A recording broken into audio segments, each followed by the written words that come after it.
നമുക്ക് അലീനയുടെ മനുഷ്യങ്കന്റെ നാളത്തെ നല്ലൊരു വിശേഷം കേട്ടാലോ. അതിനു മുമ്പായിട്ട് ആദ്യമായി കാണുന്നവരുണ്ടെങ്കിൽ ചാനൽ ഇഷ്ടപ്പെട്ട ഒന്ന് സബ്സ്ക്രൈബ് ചെയ്യാൻ മറക്കരുത്. വീഡിയോ ഇഷ്ടപ്പെടുവാണെങ്കിൽ ലൈക്ക് ചെയ്യാനും നിങ്ങളുടെ വിലയേറിയ അഭിപ്രായങ്ങളൊക്കെ രേഖപ്പെടുത്താനും മറക്കരുത് കേട്ടോ. അങ്ങനെ നാളത്തെ വിശേഷത്തിൽ ആ വലിയ രഹസ്യമൊക്കെ പുറത്തു വരുവാണ്. അപ്പൊ ഇത്രയും കാലമായിട്ടും ഗ്രേസമ്മയ്ക്കോ മാമച്ചനോ ഒന്നും അറിയത്തുണ്ടായിരുന്നില്ല തൻ്റെ മകന്റെ ഒരു കുഞ്ഞ് ഷെറിന്റെ വയറ്റിലുണ്ടായിരുന്നുള്ള കാര്യമൊക്കെ. ഈ 4 വർഷം കഴിഞ്ഞു. 4 വർഷമായിട്ട് അവർക്ക് അതിനെക്കുറിച്ചൊന്നും അറിയത്തുണ്ടായിരുന്നില്ല. പക്ഷേ രേവതിക്കുട്ടി വന്നതിന് ശേഷമാണ് രേവതിക്കുട്ടിക്ക് ആ സംശയങ്ങളൊക്കെ തോന്നിക്കഴിഞ്ഞപ്പോഴാണ് ആ വലിയ രഹസ്യമൊക്കെ പുറത്തു വരുന്നത്. അപ്പം അതിൻ്റെ കുറച്ച് വിശേഷങ്ങളൊക്കെയാണ് കാണാനായിട്ട് പോകുന്നത്. കഴിഞ്ഞ ദിവസം നമ്മൾ കണ്ടു, ഒടുവിൽ രേവതിക്കുട്ടി തന്നെ മുൻകൈ എടുത്ത് എന്ത് ചെയ്യുവാണ്, ഓണാവാതിരുന്ന ജോമോൻ്റെ ഫോണും എടുത്തുകൊണ്ട് കടയിലേക്ക് പോകുന്നുണ്ട്. അങ്ങനെ ഗ്രേസമ്മ രേവതിക്കുട്ടിയും കൂടെയാണ് ആ ഫോണൊക്കെ അങ്ങനെ നന്നാക്കി മേടിക്കുന്നത്. അങ്ങനെ മേടിച്ച് വീട്ടിൽ വന്നു കഴിഞ്ഞപ്പോഴത്തേനും രേവതിക്കുട്ടിക്ക് ഭയങ്കര ആകാംക്ഷ. ഒരു പക്ഷേ അവരുടെ ചാറ്റ് പരിശോധിച്ച് നോക്കിയിട്ടുണ്ടെങ്കിൽ കാര്യങ്ങളൊക്കെ കൃത്യമായിട്ട് അറിയാനായിട്ട് സാധിച്ചിരിക്കും. ഒരു ഡയറി പരിശോധിച്ച് കഴിഞ്ഞപ്പോൾ അവർ ഒരുമിച്ച് റിസോർട്ടിൽ താമസിച്ചിട്ടുണ്ട്. അപ്പം പ്രഗ്നൻ്റ് ആണോ എന്ന് ഷെറിന് സംശയം ഉണ്ടെന്നൊക്കെ ഡയറിക്കകത്തുണ്ടായിരുന്നു. പക്ഷെ അതിനേക്കാളും കൂടുതൽ അറിയണമെങ്കിൽ ഫോൺ സെർച്ച് ചെയ്ത് നോക്കിയാൽ അറിയാലോ. അങ്ങനെ എന്ത് ചെയ്യാണ്, അവസാനം രേവതിക്കുട്ടി ഫോൺ ഓണാക്കി കഴിഞ്ഞപ്പോഴത്തേനും ഗ്രേസമ്മയുടെ ചങ്ക് പടവടായി ഇടിച്ചുകൊണ്ടിരിക്കുകയാണ്. എൻ്റെ ഭഗവാനെ, തൻ്റെ മോൻ മരിച്ചിട്ട് 4 വർഷം കഴിഞ്ഞു. ഒരു പക്ഷേ അവൻ്റെ കുഞ്ഞ് ഷെറിൻ്റെ വയറ്റിലുണ്ടായിരുന്നോ? മെസ്സേജ് വായിച്ച് നോക്കുമ്പോൾ അറിയാമെന്നാണ് പറഞ്ഞത്. അങ്ങനെ അവസാനം രേവതിക്കുട്ടി എന്ത് ചെയ്യുവാണ്, ഷെറിനും ജോമനും തമ്മിലുള്ള ആ മെസ്സേജുകളൊക്കെ ഇങ്ങനെ നോക്കുകയാണ്. അങ്ങനെ നോക്കിക്കഴിഞ്ഞപ്പോഴത്തേനും വായിച്ചു കഴിഞ്ഞപ്പോഴത്തേനും ഒരു കാര്യം മനസ്സിലായി, ഷെറിൻ പ്രഗ്നൻ്റ് ആണെന്നുള്ള കാര്യം. കാരണം അതിനകത്ത് വ്യക്തമായിട്ട് എഴുതിയിട്ടുണ്ട്, എനിക്ക് നിന്നെ കാണാൻ തോന്നുന്നു, എൻ്റെ വയറ്റിൽ നിൻ്റെ കുഞ്ഞുണ്ടാന്നൊക്കെ പറഞ്ഞിങ്ങനെ മെസ്സേജ് അയച്ചിരിക്കുക, എനിക്കിപ്പം നിന്നെ കാണണം എന്നൊക്കെ പറഞ്ഞിട്ടുണ്ട്. അതിനുശേഷം കുറച്ച് ദിവസങ്ങൾക്ക് ശേഷമാണ് അവൻ ജോമൻ മരിക്കുന്ന പോലും. ഇത് കണ്ട ഉടനെ ഗ്രേസമ്മേൻ്റെ അടുത്ത് എന്നിട്ട് ഗ്രേസമ്മേനെ കാണിച്ചു. ഇങ്ങോട്ട് നോക്ക് ആൻറ്റി, ഇങ്ങ് നോക്ക്, ഞാൻ പറഞ്ഞ സത്യമായിട്ടുള്ള കാര്യമാണ്, ഷെറിൻ ചേച്ചി ഗർഭിണിയായിരുന്നു പറയണം. അത് കേട്ട് കഴിഞ്ഞപ്പോഴത്തേനും ഗ്രേസമ്മ ഒറ്റ കരച്ചിലായിരുന്നു. തൻ്റെ ജോമോൻ്റെ കുഞ്ഞ് അപ്പോൾ ഷെറിൻ്റെ വയറ്റിലുണ്ടായിരുന്നോ? അങ്ങനെയാണെങ്കിൽ എന്തായിരിക്കും, ഒരു പക്ഷേ ആ കുഞ്ഞിനെ അവർ ഇല്ലാതാക്കി കളഞ്ഞോ, അതോ കുഞ്ഞിനെ പ്രസവിച്ചോ എന്നൊരു ചിന്തയൊക്കെ ഗ്രേസമ്മയുടെ മനസ്സിലേക്ക് വരുക. എൻ്റെ ദൈവമേ, എന്തൊക്കെയാ താനീ കേൾക്കണേ, വിശ്വസിക്കാൻ പറ്റുന്നല്ലോ അപ്പുറമായിരുന്നത്. മരിച്ചുപോയ മകൻ്റെ ഒരു കുഞ്ഞ് അവൻ്റെ കാമയുടെ വയറ്റിലുണ്ടാവുക. അങ്ങനെയാണെങ്കിൽ അത് അറിഞ്ഞിട്ടുണ്ടായിരുന്നെങ്കിൽ ഉറപ്പായിട്ട് ഗ്രേസമ്മ മാമച്ചനും ഷെറിനെ കാണാൻ ചെന്നേനം. പക്ഷേ ഇങ്ങനൊരു സംഭവം ഇപ്പോഴല്ല അറിയണേ. ഗ്രേസമ്മ പൊട്ടിക്കരയുന്ന കണ്ടപ്പം രേവതിക്കുട്ടിക്ക് സങ്കടമായി. രേവതിക്കുട്ടി ഗ്രേസമ്മയെ ചേർത്ത് പിടിച്ചിട്ട് ആൻറ്റി ഇങ്ങനെ കരയല്ലേ, ആൻറ്റി കരയാതിരിക്കുക, നല്ലൊരു കാര്യമല്ലേ. ഒരു പക്ഷേ ഷെറിൻ ചേച്ചിയുടെ അടുത്ത് ഇപ്പോഴും ജോമഞ്ചേട്ടൻ്റെ കുഞ്ഞ് കാണുമോ എന്ന് ചോദിക്കണം. ഇത് കേട്ടപ്പോൾ ഗ്രേസമ്മ ഒരു അന്താളിപ്പോട് കൂടിയിട്ട് രേവതിക്കുട്ടിയെ നോക്കുകയാണ്. നീ എന്താ പറഞ്ഞതെന്ന് ചോദിക്കും.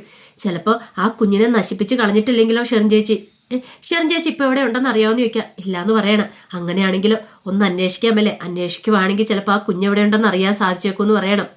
അത് കേട്ടപ്പോൾ ഗ്രേസമ്മയ്ക്ക് മനസ്സിൽ ഭയങ്കര ടെൻഷൻ. ദൈവമേ, ഇനി അന്വേഷിച്ച് ചെല്ലുന്ന സമയത്ത് ആ കുഞ്ഞിനെ നശിപ്പിച്ചിട്ടുണ്ടെങ്കിൽ അത് അതിനേക്കാളും വലിയ വിഷമം.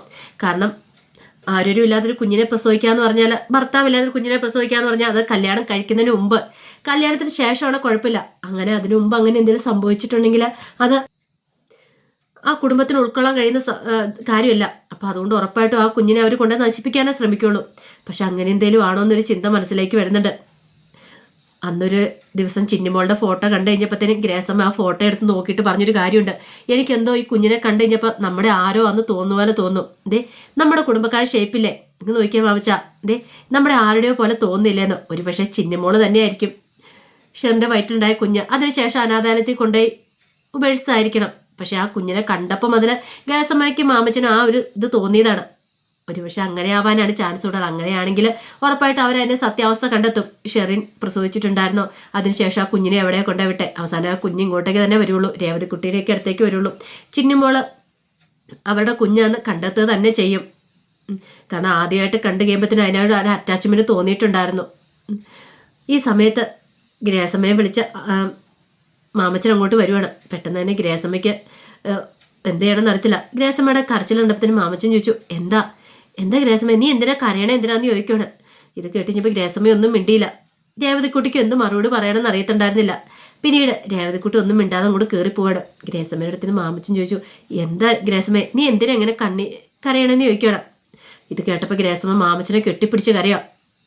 നീ കരയാതെ കാര്യം എന്ന് വെച്ചാൽ പറ എന്ന് പറയണം. അപ്പോഴാണ് ഗ്രേസമ്മ ആ കാര്യം പറയണേ. നമ്മുടെ ജോമോൻ്റെ കുഞ്ഞ് ഷെറിൻ്റെ വയറ്റ് വളരുന്നുണ്ടായിരുന്നു. നീ എന്തൊക്കെ അസമ്മതം പറയണമെന്ന് ചോദിക്കും. സത്യം മാമച്ചാ പറയണേ, നോക്കാൻ പറഞ്ഞാൽ ഫോൺ അങ്ങെടുത്ത് കൊടുക്കണം. ആ ഫോണിനകത്ത് ചാറ്റെല്ലാം വായിച്ചു കഴിഞ്ഞപ്പോഴത്തേനും ഒരു നിമിഷം മാമച്ചനും ഞെട്ടിപ്പോയി. അങ്ങനെയാണെങ്കിൽ തനിക്ക് പ്രതീക്ഷയ്ക്ക് വകയുണ്ടോ? ആ കുഞ്ഞിപ്പോൾ ഉണ്ടോ വയറ്റിൽ? അതോ നശിപ്പിച്ച് കളഞ്ഞോ? പിന്നീട് ഗ്രേസമ്മയോട് പറഞ്ഞു, നീ സമാധാനമായിട്ടിരിക്കുക, നമുക്ക് നോക്കാമെന്നൊക്കെ പറഞ്ഞ് ഗ്രേസമ്മയെ അങ്ങനെ സമാധാനിപ്പിക്കുന്നുണ്ട്. ഈ സമയത്ത് മണിശങ്കർ താമസിക്കുന്ന റൂമിൽ നിന്ന് അവർ മണിശങ്കറും പിന്നെ അനന്യയും കൂടെ പുറത്തേക്ക് വരാൻ തുടങ്ങണം. അപ്പം അനന്യ മണിശങ്കറെ കാണാനായിട്ട് അവിടെ പോയിട്ടുണ്ടായിരുന്നു. മണിശങ്കറിൻ്റെ ഫ്രണ്ടാണ് അനന്യ, ഫാമിലി ഫ്രണ്ടാണ്. അപ്പോൾ അതുകൊണ്ട് അനന്യയായിട്ട് നല്ല കൂട്ടാണ്. ചെറുപ്പത്തിൽ മുതൽ അവർ കൂട്ടാണ് താനും. അപ്പോൾ എറണാകുളത്ത് നിന്ന് നേരെ പാലായ്ക്ക് വരുവാണ്. അപ്പോൾ പാലായ്ക്ക് വരുന്ന സമയത്ത് രണ്ടുപേരും കൂടെ ഒരുമിച്ച് വരാനായിട്ടാണ്. പക്ഷെ മണിശങ്കറിനൊന്നും അറിയത്തുണ്ടായിരുന്നില്ല അനന്യ തന്നെ കാണാൻ വരുമെന്നൊക്കെ. ഒരിടത്താണ് രണ്ടുപേരും ജോലി ചെയ്യുന്നത്. അത് മാത്രമല്ല അനന്യയുടെ വീട് രാമപുരത്താണ് താനും. അപ്പോൾ ഒരുമിച്ച് പോകാമല്ലോ എന്ന് കരുതിയിട്ട് അനന്യ വന്നേ. അങ്ങനെ മണിശങ്കർ ഒരുങ്ങി വന്നു കഴിഞ്ഞപ്പോഴത്തേനും അനന്യ വെച്ച് ഇത്ര പെട്ടെന്ന് കുളി ഒരുക്കുക കഴിഞ്ഞെന്ന് വയ്ക്കും. അതിനെന്താ, ഞാൻ കുളിച്ച് റെഡിയായെന്ന് പറയണം. കണ്ടിട്ട് അങ്ങനെ തോന്നുന്നില്ലോ എന്ന് പറയണം. മണിശങ്കർ പറഞ്ഞു, ഈ പറയുന്ന ആൾ കുളിച്ച് കുറിയും തൊട്ടല്ലേ വന്നിരിക്കുന്നത്. എടി നിന്റെ ഈ തലമുടി കണ്ടാൽ തന്നെ തോന്നും എത്ര നാളായടി ഇതൊന്ന് കഴിയിട്ടെന്ന് ചോദിക്കും. പിന്നെ ഞാനിത് കഴുകുന്നതെന്ന് പറയണം. മണിശങ്കർ പതുക്കെ ഒന്ന് സ്മെല്ല് ചെയ്തു. പിന്നെ എന്തൊരു മണവാടി, ഇത് ഷാമ്പു വാഷ് ചെയ്തിട്ട് എത്ര കാലമായെന്ന് ചോദിക്കുക. അനന്യ പറഞ്ഞു, പിന്നെ എപ്പോഴും ഷാമ്പു വാഷ് ചെയ്യാൻ, അതും എറണാകുളത്തെ വെള്ളത്തിൽ, വേറെ പണിയൊന്നുമില്ല മനു എന്ന് പറയണം. ഇത് കേട്ട് ഞാൻ മനുഷ്യങ്ങളോ അല്ലേലും നിനക്ക് പണ്ടേ വൃത്തിയും വെടിപ്പില്ലല്ലോ എന്നൊക്കെ പറഞ്ഞ് കളിയാക്കുവാണ്. അതിനുശേഷം അനന്യ പറഞ്ഞു, ഒന്ന് ഇറങ്ങുന്നുണ്ടോ? സമയം കുറേ, എനിക്ക് നന്നായിട്ട് വിശക്കുന്നുണ്ടെന്ന് പറയണം. എന്നാൽ പോയേക്കാന്ന് പറഞ്ഞുകൊണ്ട് അങ്ങനെ അവർ രണ്ടുപേരും കൂടെ പോരുവാണ്. അനന്യക്ക് ഭയങ്കര സന്തോഷമാണ് മനുഷ്യങ്ങളോടൊപ്പം യാത്ര ചെയ്യാനായിട്ട്. കമലയുടെ മനസ്സിലൊരു ആഗ്രഹമുണ്ട് അനന്യയെയും മനുഷ്യങ്ങനെ തമ്മിൽ കെട്ടിക്കണം എന്നുള്ളത്. പക്ഷേ മനുഷ്യങ്കറിന് അങ്ങനത്തെ ഒരു അടുപ്പ് ഇന്ന് വരെ അനന്യയോട് തോന്നിയിട്ടില്ല. പക്ഷെ അനന്യ നല്ല ഫ്രീ ആയിട്ടാണ് മനുഷ്യങ്ങളുടെ അടുത്ത് ഇടപെടുന്നത്. അങ്ങനെ അവർ റെസ്റ്റോറൻറ്റിൽ കൃത്യ ആഹാരമൊക്കെ കഴിച്ചതിന് ശേഷമാണ് അവർ പോരുന്നത്. ആ പോരുന്ന വഴിക്ക് തന്നെ മനുഷ്യങ്ങളോട് ഒരു കാര്യം ചെയ്യാം, ഞാൻ ആദ്യം മനുവിൻ്റെ വീട്ടിലേക്ക് വരാം, ആൻറ്റിനെ ഞങ്ങളുടെ കൊണ്ട് കുറേ നാളായെന്ന് പറയാണ്. ഇത് കേട്ടേ മനുഷ്യങ്കർ പറഞ്ഞു, അതിന് അച്ഛൻ വീട്ടിലില്ലോ എന്ന് പറയാം. അച്ഛനില്ലെങ്കിൽ എന്താ, ആൻറ്റിയെ കാണാമല്ലോ എന്ന് പറയാണ്. ശരി ആയിക്കോട്ടെ എന്ന് പറയാണ്. അങ്ങനെ അവർ രണ്ടുപേരും കൂടെ കൊല്ലപ്പള്ളി വീട്ടിലേക്ക് വരുവാണ്. കമലയ്ക്ക് ഭയങ്കര സന്തോഷം അനന്യയെ കണ്ടു കഴിഞ്ഞപ്പോൾ. ആഹാ, നിങ്ങൾ രണ്ടുപേരും ഒരുമിച്ചാണ് മോളെ വന്നേ, ബാ ഇരിക്കുക, കുടിക്കാൻ എന്താ വേണ്ടതെന്നൊക്കെ ചോദിച്ചിട്ട് ഭയങ്കര സംസാരവും കാര്യങ്ങളും. എത്രയും പെട്ടെന്ന് മനുഷ്യങ്ങളുടെ കല്യാണം നടത്തണമെന്നാണ് കമലയുടെ ആഗ്രഹം. പിന്നീട് കുറേ സമയം സംസാരിച്ചിരുന്നിട്ടാണ് അനന്യ പോകുന്നത്. പോയി കഴിഞ്ഞപ്പോഴത്തേനും കമല പറഞ്ഞു, എന്ത് നല്ല പെങ്കൊച്ചില്ലേ, എനിക്ക് അവളെ ഭയങ്കരമായിട്ട് ഇഷ്ടമായിരുന്നു. സുധീഷിനോട് പറഞ്ഞിട്ട് കാര്യങ്ങളൊക്കെ ഒരു തീരുമാനം എടുക്കണമെന്ന് പറയണം. ഇത് കേട്ടപ്പോൾ മനുഷ്യങ്ങൾ വെച്ച് എന്തൊക്കെ തീരുമാനം, അതൊന്നും ഇപ്പം നീ അറിയണ്ടാന്ന് പറയണം. ഈ സമയം മനുഷ്യങ്ങളോട് ശരി ആയിക്കോട്ടെ എന്നും പറഞ്ഞിട്ട് മനുഷ്യങ്കർ എന്ത് ചെയ്യണം, ഞാൻ മുത്തശ്ശി ഒന്ന് കണ്ടിട്ട് വരാമെന്ന് പറയണം. മുത്തശ്ശിയെ കാണാനോ? എപ്പോഴെന്താണ് നീ പോണെന്ന് ചോദിക്കാം. അതെന്തിനാ അമ്മ അറിയണേ, എനിക്ക് മുത്തശ്ശിയെ കാണണ്ടെന്ന് ചോദിക്കുകയാണ് എന്നും പറഞ്ഞിട്ട് മനുഷ്യങ്കർ നേരെ കടപ്പാട്ട് വീട്ടിലേക്ക് വരുവാണ്. മനുഷ്യങ്കരെ കണ്ടു കഴിഞ്ഞപ്പോൾ അലിയനിക്ക് സന്തോഷമായി. പിന്നീട് ചോദിച്ചു, അല്ല മനുവേട്ടൻ എപ്പോഴാണ് വന്നതെന്ന് ചോദിക്കാം. ദേ ഞാൻ കുറച്ച് സമയമായുള്ളൂ വന്നിട്ട്, പിന്നെ മുത്തശ്ശിയെ കാണണമെന്ന് ഓർത്ത് ഇങ്ങോട്ട് വന്നാന്ന് പറയണം. മുത്തശ്ശി എന്തെങ്കിലും ചോദിക്കുമ്പോൾ മോളത്തെ മുറിയിലുണ്ടെന്ന് പറയണം. അങ്ങനെ ചെന്ന് കഴിഞ്ഞപ്പോഴാണ് മനുഷ്യങ്കർ ആ കാര്യങ്ങളൊക്കെ അറിയണേ. മുത്തശ്ശി വയ്യാതെ കിടക്കുവാന്നുള്ളത്. അത് കണ്ടു കഴിഞ്ഞപ്പം മനുഷ്യങ്കർ പറഞ്ഞു, മുത്തശ്ശി കഴിഞ്ഞ പ്രാവശ്യം പോയപ്പോൾ ഇങ്ങനെ ഒരു കുഴപ്പമില്ലായിരുന്നല്ലോ, അത് മാത്രമല്ല കൊല്ലപ്പള്ളി വീട്ടിൽ വന്ന് നടന്നതല്ലേ, പിന്നെ ഇത്ര പെട്ടെന്ന് എന്ത് പറ്റിയെന്ന് ചോദിക്കാം. എന്ത് പറ്റാനാടാ മോനെ, നിന്റെ ആൻറ്റി ഉണ്ടല്ലോ വൈജയന്തി, അവള് കാരണമാണ് എനിക്ക് ഈ അവസ്ഥ വന്നതെന്ന് പറയാണ്. പിന്നെ നടന്ന കാര്യങ്ങളൊക്കെ പറയാം. അതൊക്കെ കേട്ട് കഴിഞ്ഞപ്പോഴത്തേനും മനുഷ്യങ്കർ പറഞ്ഞു, മുത്തശ്ശി വിഷമിക്കുമൊന്നും വേണ്ട കേട്ടോ, ഒരു പക്ഷെ എല്ലാം നല്ലതിനായിരിക്കും എന്ന് പറയാം. അതെന്താ, അല്ല അലീനയെ പറഞ്ഞു വിടണമെന്ന് പറഞ്ഞുകൊണ്ട് ആൻറ്റി ഇരുന്ന സമയത്തല്ല ഇങ്ങനെയൊക്കെ ഉണ്ടായത്. അലീന ഈ വീട്ടിൽ നിന്ന് പറഞ്ഞു വിടുന്ന ദൈവത്തിന് പോലും ചിലപ്പം പൊറുക്കത്തില്ലായിരിക്കും എന്ന് പറയണം. ഇത് കേട്ടോണ്ടാണ് അലീന അങ്ങോട്ടേക്ക് വരുന്നത്. പിന്നീട് അലീനയോട് നിനക്ക് ഇവിടെ നിൽക്കുന്നതിന് കുഴപ്പമൊന്നും ഇല്ല അല്ലേന്ന് ചോദിക്കുകയാണ്. പ്രശ്നമൊന്നും ഇല്ലെന്ന് പറയണം. മുത്തശ്ശി പറഞ്ഞു, ഇനി അവൾ കുഴപ്പമുണ്ടെങ്കിലും പറയുവാടാ മനു, അവൾ അങ്ങനെ ഒരു സ്വഭാവമല്ലേ, ആരെന്ത് ദേഷ്യം കാണിച്ചാലും അവൾക്കൊരു കുഴപ്പമില്ല, അവൾ അതിനെല്ലാം ചിരിച്ചുകൊണ്ട് നേരിടുമെന്ന് പറയണം.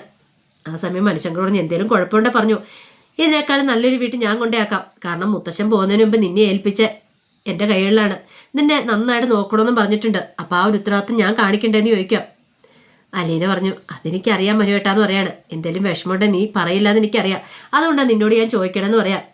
പിന്നീട് അലീന മനുഷ്യങ്കറിനുള്ള ചായയെ കൊണ്ട് കൊടുക്കുകയാണ്. ആ സമയത്ത് മനുഷ്യങ്കർ പറഞ്ഞു, അല്ല നീ ഏതുവരെ പഠിച്ചെന്നൊക്കെ ചോദിക്കുകയാണ്. അപ്പം പഠിച്ച കാര്യങ്ങളൊക്കെ അലീന മനുഷ്യങ്ങളോട് പറഞ്ഞു. ഇപ്പം മനുഷ്യങ്കർ പറഞ്ഞു, ഒരു കാര്യം ചെയ്യാം, നിനക്ക് എന്തെങ്കിലും പ്രൊഫഷണൽ കോഴ്സിനായിരുന്നു പഠിച്ചുകൂടെ, അങ്ങനെയാണെങ്കിൽ നിനക്ക് നല്ലൊരു ജോലി വാങ്ങാലോ, എന്നും ഇങ്ങനെ ഈ അടുക്കള ജോലിയായിട്ട് നിന്നാൽ മതിയോ എന്ന് ചോദിക്കാം.